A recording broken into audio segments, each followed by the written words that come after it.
Welcome to the Salmon Runs YouTube. Enjoy the video.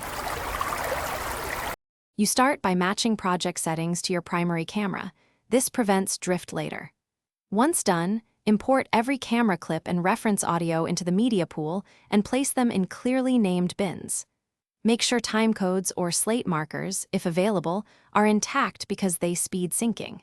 If you recorded separate reference audio, bring that in too. Now switch to the Edit page and drag representative clips to the timeline so you can run the synchronization tools on actual media. Select the camera clips and their corresponding audio, right-click and pick Auto Sync Audio by waveform or timecode.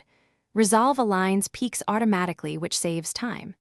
If you have more than 2 angles, create a multicam clip and choose Audio-Based Sync so Resolve builds angle switching.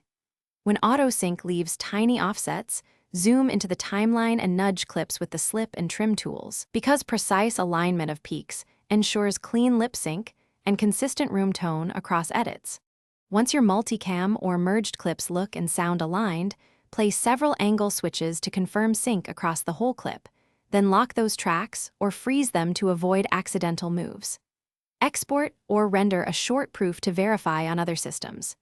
If you still see drift, check for mismatched sample rates or dropped frames and reconfirm camera timecode. Sometimes regenerating waveform caches or rerunning auto sync with a different reference fixes persistent problems.